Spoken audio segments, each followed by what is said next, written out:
اس کے بعد اس نے مشیل کو اپنی نگرانی میں باتھ روم یوز کرنے کی پرمیشن دی اینڈ اس کے بعد وہ اسے گھسیٹ کر وہیں لے آیا جہاں باقی کے ہاسٹیجز خون میں لت پت پڑے تھے۔ اس نے مشیل کو اس کے منہ کے بل گرایا اور اسے گولی مار دی، اور ان کے مطابق مشیل کے آخری الفاظ تھے "I am too young to die"۔ Michelle کو مار دینے کے بعد ڈیل نے ریئلائز کیا کہ اورن تو ابھی بھی زندہ ہے۔ یہ معلوم پڑنے پر وہ اورن کے اوپر چڑھ گیا اور اس نے ایک وائر کی مدد سے اس کا گلا دبانے کی کوشش کی۔ جب یہ بھی کام نہ کیا تو ڈیل نے اورن کے کان میں ایک بال پوائنٹ پین ڈالا اور اس کے اوپر زور زور سے پیر مارنے لگا۔ ہی واز اسٹامپنگ، جس سے اس کا کان کا پردہ بالکل پھٹ گیا اور وہ بال پوائنٹ اس کا گلا چیر کر باہر نکل آیا۔ جب ڈیل اور ولیم کو یہ یقین ہو گیا کہ اب سب ہاسٹیجز مر چکے ہیں تو وہ باقی کے 4 آدمیوں کے پاس اوپر گئے اور ان کے ساتھ مل کے وین میں سامان لوڈ کرنے لگ گئے۔ انہوں نے $24,000 ورتھ اکوپمنٹ چوری کیا اور وہاں سے بھاگ گئے۔ یہ سب ہونے میں تقریباً 2 گھنٹے لگے۔ اس انسیڈنٹ کے 3 گھنٹے بعد اورن کی فیملی میں سے اس کا دوسرا بیٹا اور اس کی بیوی پریشانی میں اسٹور تک پہنچے۔ وہاں پر پہنچ کر انہوں نے دیکھا تو اسٹور کی حالت بالکل خراب سی تھی، ہر چیز زمین پر بکھری ہوئی تھی۔ ابھی اورن کی فیملی اسٹور کا یہ حال دیکھ کر پروسیس ہی کر رہے ہوں گے کہ اورن کے بیٹے کو اسٹور کے بیسمنٹ سے کچھ عجیب سی آوازیں آنے لگی۔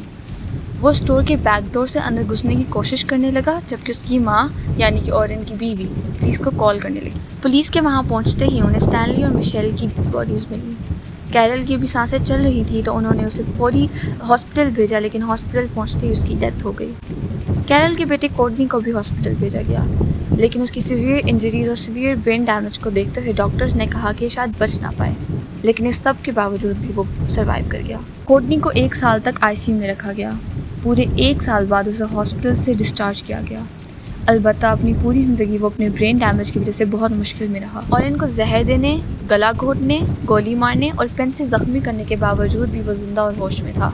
انفیکٹ پولیس کے کرائم سین پر پہنچنے پر اورن تکلیف میں بیسمنٹ میں ادھر ادھر بھاگ رہا تھا۔ اگرچہ اورن کا منہ ڈرینوں سے بری طرح جل چکا تھا اور اس کا کان کا پردہ بھی پھٹ چکا تھا، وہ پھر بھی پولیس کو کلپرٹس کے بارے میں سٹیٹمنٹ دینے کے قابل تھا۔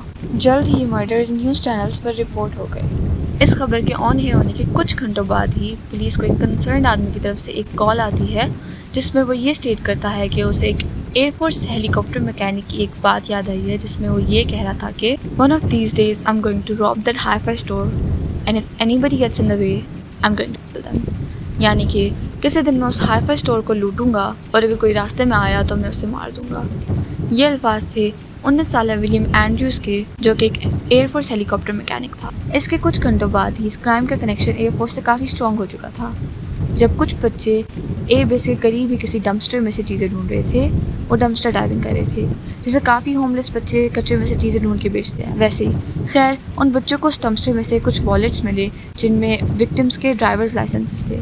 اس کیس سے ریلیٹڈ جو ڈیٹیکٹیو تھا وہ جب ان ڈمپسٹرز تک پہنچا تو انہوں نے دیکھا کہ وہاں ایک کراؤڈ اکٹھا ہو چکا تھا، اور یہ اندازہ لگاتے ہوئے کہ کلپرٹس کا کنیکشن ایئر بیس سے ہے تو یہ کافی حد تک پاسبل تھا کہ وہ کلپرٹس اسی کراؤڈ میں موجود ہوں۔ تو جو ڈیٹیکٹیو تھا اس نے ایک طرح سے کلپرٹس کو ڈرانے کا سوچا۔ انہوں نے ایویڈنس کو ایک ڈرامیٹک وے میں اکٹھا کیا جس سے دے میڈ شور کہ جو کراؤڈ اکٹھا ہوا تھا وہ سب کچھ کلیئرلی دیکھیں، تاکہ اگر کلپرٹس اسی کراؤڈ میں موجود ہیں تو وہ یہ ایویڈنس دیکھ کر ڈر جائیں گے۔ خیر انہوں نے ایویڈنس کو ٹونگز، جنہیں ہم ٹویزرز بھی کہتے ہیں، ان سے سارا ایویڈنس اکٹھا کیا اس طرح سے کہ وہ اس کراؤڈ کو بالکل کلیئرلی دکھے۔ جہاں باقی کا کراؤڈ خاموشی سے یہ سب دیکھ رہا تھا، وہاں 2 آدمیوں کا بیہیویئر تھوڑا عجیب تھا۔ وہ دونوں ایک دوسرے سے کافی اونچی آواز میں کچھ کہہ رہے تھے اور کافی اینکشیسلی وہ اپنے ہاتھ ادھر ادھر ہلا بھی رہے تھے۔ اس سے پولیس کو شک ہوا اور وہ انہیں کویشچننگ کے لیے پولیس اسٹیشن لے گئے۔ وہ دونوں ڈیل اور ولیم تھے۔ ڈیل اور ولیم دونوں کو پولیس اسٹیشن لے جایا گیا اور ان سے کویشچننگ کی گئی، جبکہ باقی کے پولیس آفیسرز ان کے بیرک رومز کے لیے سرچ وارنٹ لینے کی کوشش کر رہے تھے۔ ان کے بیرک رومز کے اندر پولیس کو ہائی فائی اسٹورز کے چند فلائرز اور ایک اسٹوریج روم کا کانٹریکٹ ملا۔ اسٹوریج یونٹ کے لیے دوسرا سرچ وارنٹ ملنے کے بعد پولیس کو وہاں سے ہائی فائی اسٹور سے چوری کیا گیا کچھ اکوپمنٹ اور ڈرینوں کی ایک ہاف ایمٹی بوٹل بھی ملی۔ اس سب کے بعد ڈیل اور ولیم کو رابری اور فرسٹ ڈگری مرڈر کے چارجز کے انڈر اریسٹ کر لیا گیا۔ اس کے کچھ ہفتوں بعد ہی ایک تیسرا کلپرٹ پکڑا گیا۔ یہ تھا 19 سال کا کیتھ رابرٹس۔ کیتھ کا یہ کہنا تھا کہ اس نے باہر وین میں صرف انتظار کیا تھا اور اسے بالکل بھی آئیڈیا نہیں تھا کہ اندر ڈیل اور ولیمز کیا کیا کام کر رہے تھے۔ تو سب انویسٹیگیشن کے بعد یہ 3 کلپرٹس اریسٹ کیے جاتے ہیں اور باقی کے 3 کلپرٹس کبھی ملے ہی نہیں۔ بٹ دا تھنگ از کہ اس سب انویسٹیگیشن کے دوران جو کلپرٹس اریسٹ ہوئے تھے انہوں نے باقی کلپرٹس کے بارے میں کچھ نہیں بتایا، تو ٹوٹل کتنے لوگ انوالو تھے یہ ہمیں پتہ ہی نہیں ہے۔ یہ انویسٹیگیٹرز کا صرف اندازہ تھا کہ 6 لوگ انوالو تھے، لیکن اریسٹ صرف 3 لوگ ہوئے تو دیر از اے چانس کہ اصل میں 6 لوگ انوالو تھے ہی نہیں، شاید صرف 3 لوگ انوالو تھے یا شاید 4۔ What do you guys think؟ خیر، ڈیل اور ولیم پر جتنے چارجز لگائے گئے تھے، رابری، فرسٹ ڈگری مرڈر وغیرہ کے، دے were found guilty in sub charges پر، اور انہیں ڈیتھ سینٹنس ہوئی تھی، جبکہ Keith was found guilty only for the robbery اور اسے مرڈر کے ساتھ ایسوسیٹ نہیں کیا گیا۔ کورٹ میں ٹرائلز کے دوران جوری کو یہ معلوم ہوا کہ ڈیل اور ولیم نے ایگری کیا تھا کہ وہ دونوں اسٹور کو لوٹیں گے اور جو کوئی بھی اندر ہوگا وہ اسے مار دیں گے۔ ان دونوں نے مل کر کافی ٹائم ریسرچ کی کہ وہ کسی کو جلدی سے اور آسانی سے کیسے مار سکتے ہیں۔ اس کے علاوہ اٹ واز رپورٹڈ کہ ڈیل اور ولیم نے ایک کرائم کمٹ کرنے سے پہلے کئی بار ساتھ میں ایک 1973 میں ریلیز ہونے والی فلم میگنم فورس دیکھی، جو کہ ایک کافی وائلنٹ فلم ہے، تو شاید یہ دونوں وائلنٹ موویز کے فینس تھے اور تبھی انہیں ہارفک آئیڈیاز آئے۔ ڈیل اور ولیم نے جتنا ٹائم جیل میں گزارا اس ٹائم میں باقی کے پرزنرز ہیٹڈ دیم۔ وہاں ڈیل اور ولیم کو اس گھٹیا کرائم کی وجہ سے، جیسا کہ میں نے کہا تھا کہ یہ یوٹا کی ہسٹری کا سب سے ڈارک اور بروٹل کیس مانا جاتا ہے، وہ انہیں اس طریقے سے دیکھتے تھے کہ وہ دونوں پوری دنیا کا سب سے بڑا کچرا ہیں۔ I don't know but they were disgusted and they should be۔ Dale اور William deserve the absolute worst۔ اب میں آپ کو ان تینوں کی پیرول ہیئرنگ کے بارے میں بتاتی ہوں۔ پیرول ہیئرنگ بیسکلی ایک لیگل پروسیڈنگ ہوتی ہے جہاں پرزنرز کچھ ٹائم جیل میں گزارتے ہیں اور پھر وہ ایک پیرول کے سامنے اپیئر ہوتے ہیں، جہاں پرزنر کے جیل میں بیہیویئر، ریمورس اور ریگریٹ جیسے فیکٹرز پر یہ ریکنسیڈر کیا جاتا ہے کہ انہیں رہا کرنا چاہیے یا نہیں، یا ان کی سینٹنس کم کرنی چاہیے یا نہیں۔ ڈیل کے جیل میں گزرے ہوئے ٹائم میں اس نے اپنے ایکشنز اور کرائم کو لے کر کوئی افسوس، کوئی ریگریٹ شو نہیں کیا۔ اس نے اینڈ تک سب ڈینائی کیا۔ اس نے کہا کہ وہ صرف کرائم سین پر موجود تھا اور اس کی ان کلنگز اور ٹارچر میں کوئی انوالومنٹ نہیں تھی۔ ڈیل نے اپنی کلیمنسی ہیئرنگ اسٹیٹمنٹ دی کہ The crime took a course of its own. It wasn't planned that way. People kept coming in and I just panicked. یعنی کہ یہ کرائم اپنی ایک الگ ہی ڈائریکشن لے گیا، یہ سب اس طرح سے پلان نہیں تھا، لوگ اندر آتے رہے اور میں گھبرا گیا۔ Of course, he panicked۔ لیکن کلیمنسی ہیئرنگ کیا ہوتا ہے؟ Clemency hearing is a legal proceeding جہاں پرزنر اپنی پینلٹی میں گورنمنٹ سے لینینسی کی ریکویسٹ کرتا ہے۔ آخر میں ڈیل کو 28 اگست 1987 کو یوٹا اسٹیٹ پرزن میں لیتھل انجیکشن کے تھرو ایگزیکیوٹ کیا گیا۔ یہ یوٹا کی لیتھل انجیکشن سے پہلی ایگزیکیوشن تھی، کیونکہ اس سے پہلے وہ فائرنگ اسکواڈز کا یوز کرتے تھے۔ ڈیل کے لاسٹ ورڈز تھے I'll be glad when this is over۔ اب ڈیل کی طرح ولیم نے بھی شروع میں کچھ خاص ریگریٹ نہیں دکھایا، لیکن آنے والے سالوں میں اس نے پچھتاوا دکھایا، لیکن کسی نے اس کا یقین نہیں کیا کیونکہ اس کا بیہیویئر جیل میں بھی کافی وائلنٹ اور مینیپولیٹو تھا، تو اس لیے سب کو لگا کہ وہ سنسیئر نہیں ہے۔ اور ایک پوائنٹ پر ولیم کلیم کہ he was under the influence of drugs crime کے دوران، یعنی کہ وہ کرائم کے دوران ہوش میں ہی نہیں تھا، اسی لیے اس کا اپنے ایکشنز پر کوئی کنٹرول نہیں تھا، اور اس نے بھی بالکل انکار کر دیا کہ اس کی ان مرڈرز میں کوئی بھی انوالومنٹ تھی۔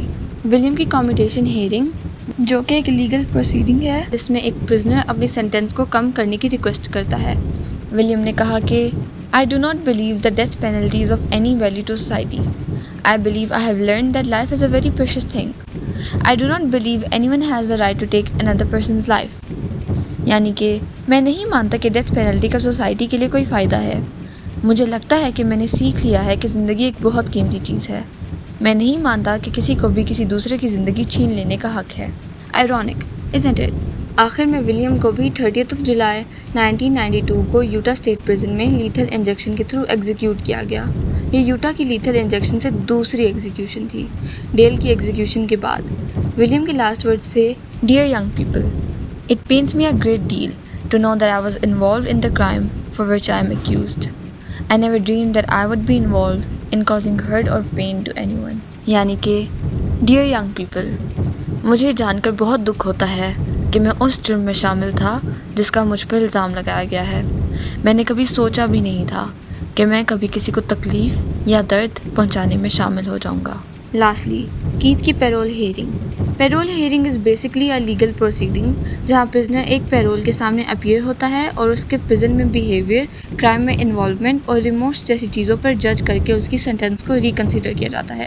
تو کیتھ نے اپنی پیرول ہیئرنگ میں یہ کہا کہ I am ashamed of my involvement in this case، یعنی کہ میں اپنی اس کیس میں انوالومنٹ پر شرمندہ ہوں۔ کیتھ اپنی بات پر بالکل قائم رہا کہ he did not know کہ اندر کیا ہو رہا تھا اور اس کا مرڈر سے کوئی تعلق نہیں تھا۔ کیتھ کو پہلے تو عمر قید ہوئی تھی، لیکن جیل میں اس کے اچھے بیہیویئر، اور کرائم میں خاص رول نہ ہونے کی وجہ سے اسے 13 سال کی سزا کے بعد 1987 میں رہائی مل گئی، جس پر کافی لوگوں کا اعتراض تھا کیونکہ ہی واز اسٹل انوالوڈ اور اس نے مرڈررز کو بھاگنے میں مدد کی۔ خیر، ریلیز کے بعد کیت اپنے رشتہ داروں کے ساتھ چینڈلر اوکلاہوما میں رہنے چلا گیا۔ اسے اوکلاہوما کے شہر میں ایک الیکٹرانک اسٹور میں جاب مل گئی and he was reported to be living quietly. لیکن اس کی ریلیز کے 5 سال بعد اور ولیم کی ایگزیکیوشن کے 9 دن بعد اس نے اپنے آپ کو گولی مار کے سوسائڈ کر لیا۔ اس نے آخر ایسا کیوں کیا؟ اس کی کیا وجہ تھی؟ یہ تو کلیئر نہیں ہے، لیکن کیا پتہ اس نے گلٹ کی وجہ سے ایسا کیا ہو یا پھر شاید کچھ اور۔ آپ کو کیا لگتا ہے؟ اور اس کے ساتھ ہی یہ کیس ختم ہوتا ہے۔ Thank you.